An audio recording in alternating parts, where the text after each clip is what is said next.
तो ये खबर निकल कर आई, अब देखिए इसमें बताया गया, दिल्ली की खबर है, फैज इलाही मस्जिद है तुर्कमान गेट पर दिल्ली में, उसको गिराने के लिए सुबह सवेरे, मतलब जब दिन निकला ही नहीं था तब तक 20 बुलडोजर भेजे जाते हैं following direction from the Delhi high court. Delhi high court के आदेश पर फैज इलाही मस्जिद और दरगाह आर सेफ के कहा जा रहा है, उसके आसपास के इलाके में ये गिराया गया है, दावा किया जा रहा है तुर्कमान गेट को लेकर। देखिए मैसिव एक्शन है, अलग अलग तरीके से क्या क्या कार्रवाई है उसकी अलग अलग वीडियो देखिए।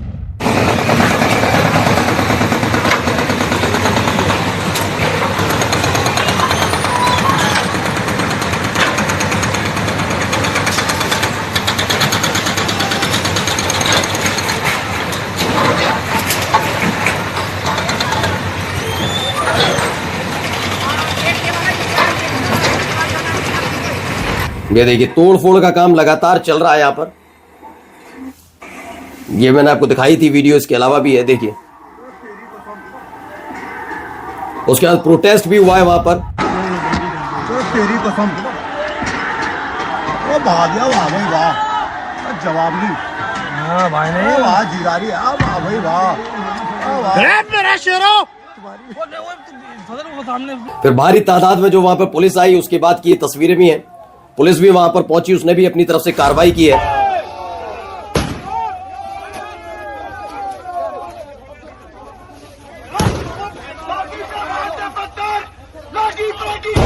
तो ये जो कार्रवाई मिडनाइट हो रही थी, एमसीडी ने जो कार्रवाई शुरू की, इलीगल कंस्ट्रक्शन का काम था, इसको लेकर दावा किया गया और उसके बाद फैज इलाही जो मस्जिद है तुर्कमान गेट पर, उसके आसपास एक कार्रवाई हुई, रामलीला मैदान यूजिंग 7 बुलडोजर्स, 17 बुलडोजर्स को लेकर वहां पर पहुंचे थे। दावा किया गया कि मुस्लिम समाज की तरफ से पहले प्रोटेस्ट किया गया, फिर पथराव किया गया और उसके बाद पुलिस की तरफ से भी आंसू गैस के गोले छोड़े गए, यानी अफरा तफरी का माहौल वहां पर देखने को मिला है। देखिए ये वीडियो भी जो आपको दिखाई वहां पर देखिए।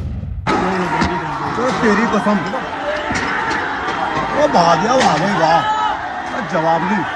हाँ भाई नहीं, वाह जीरारी, वाह भाई वाह, मेरा शेरो।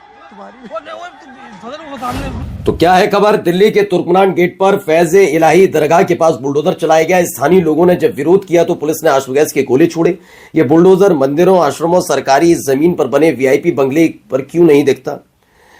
विरोध करने पर आंसू गैस सिर्फ मुसलमानों की बस्तियों में क्यों चलती है? करिश्मा अजीज का दावा है। चलिए अगली खबर आपको लेकर चलता हूं, पहले इस आदमी का चेहरा देखिए।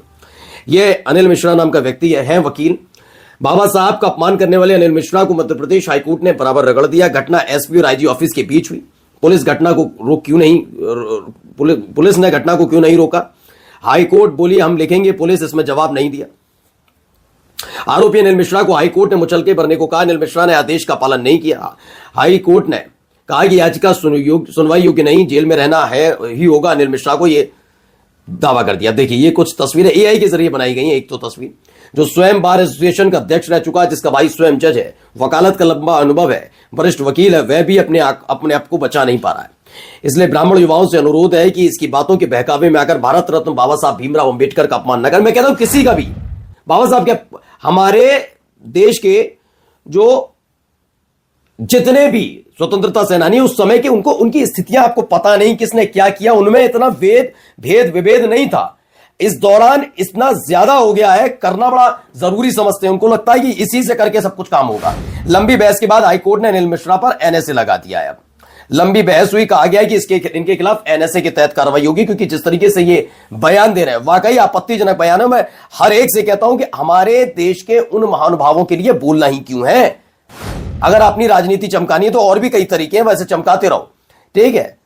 आगे देखिए, सोमवार और मंगलवार का न्याय। सोमवार को सुप्रीम कोर्ट ने उमर खालिद और शर्जील इमाम की जमानत याचिका खारिज करते हुए कहा कि ट्रायल में देरी और लंबे समय तक जेल में रहना जमानत का आधार नहीं हो सकता। उसी सुप्रीम कोर्ट ने मंगलवार को एक दूसरे मामले में कहा स्पीडी ट्रायल आरोपी का मौलिक अधिकार है और ट्रायल में देरी होने की स्थिति में आरोपी जमानत पाने का अधिकारी है, चाहे अपराध कुछ भी क्यों ना हो। ये देखिए, right to speedy trial irrespective of nature of offence. अब ये दोहरा अलग अलग बेंच का मसला है, यानी सुप्रीम कोर्ट का अपना कोई एक मोटिव है, क्या है ये समझ में नहीं आता। अगर है भी तो इसमें बताना ही चाहिए ना। अब एक तरफ कहते हो एक मामले में ये वो कह दिया जाता सुप्रीम कोर्ट की चूंकि दूसरी बेंच है उसने कह दिया इसका कोई मतलब नहीं। दूसरे मामले में कहा जाता है कि स्पीडी ट्रायल नहीं हो रहा इसलिए जमानत पाने का वो हकदार है। ये दोनों ही चीजें एक साथ क्यों चलती हैं, ये एक सवाल इन्होंने उठाया है। अब कहा जा रहा है ये संतोष पांडे से मिलिए, ये प्राउड मेंबर है किसका, मोदी का परिवार का। ये क्या करते हैं, he has been charge in a fraud and cheating cases yet no action ever taken against him. इसमें बताया गया कि ये फ्रॉड के लिए चीटिंग केसेस बहुत सारे इस आदमी पर, लेकिन इसके खिलाफ कोई कार्रवाई की बात नहीं होती, कोई लेना देना इस आदमी से नहीं, कोई कार्रवाई नहीं हो रही है, यह दावा ऐसा किया जा रहा है। ये देखिए, अब आते अगली खबर, ये बड़ी शानदार डिबेट है, जरा सुनते चलिएगा हुआ क्या।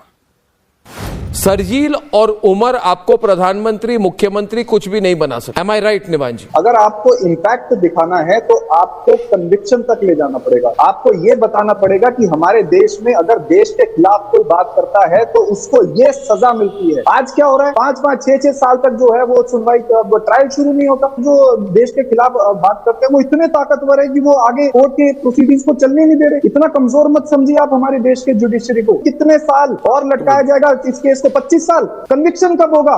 ये बात सही है। मैं कहता हूं अगर शर्जील इमाम और उमर खालिद के खिलाफ है तो भैया बिल्कुल कार्रवाई होनी चाहिए और सख्त कार्रवाई होनी चाहिए, लेकिन ट्रायल के नाम पर किसी को परेशान कैसे किया जा सकता है, ये तो सवाल उठना लाजमी है ना। अब आइए इस वीडियो को जरा गौर से देखिए हुआ क्या।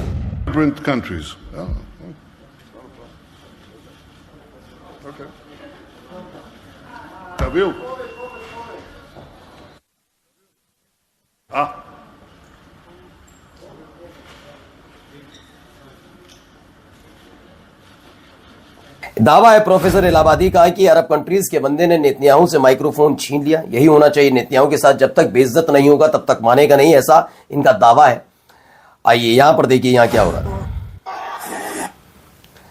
तो ईरान की यह संसद है जहां पर अमेरिका का झंडा जला दिया गया। यह भी एक खबर निकल कर आई है कि कैसे विरोध दर्ज कराया जा रहा है। आपको पता ही है कि ईरान के अंदर क्या कुछ हो रहा है और अमेरिका जा रहा बिलबिला रहा है, जबकि ईरान पर कई तरह के प्रतिबंध लगाए तब कभी याद नहीं आया, ना ईरान को ना अमेरिका को याद आया, ना उनके नागरिकों को याद आया, ना वहां के सीनेटर्स को याद आया। आज ईरान की जनता जो प्रदर्शन कर रही है और उनके खिलाफ वहां की सरकार कार्रवाई कर रही है तो उसको लेकर बड़े भावुक हो रहे हैं और कह रहे हैं कि हम ये कर देंगे वो कर देंगे। अब इसी को लेकर कॉन्स्पिरेसी निकलकर सामने आती है और अमेरिका का झंडा ईरान की संसद में जलाया जाता है। ये खबर भी एक निकल कर आई और जाते जाते देखिए 12 दिन के युद्ध में दुश्मन पहले सीज फायर की मांग करता और फिर संदेश भेजता है कि लड़ना नहीं चाहता। दुश्मन धोखेबाज और झूठा है, उस पर भरोसा नहीं किया जा सकता। ये ईरान के सुप्रीम लीडर है आयतुल्लाह खमेनी, उन्होंने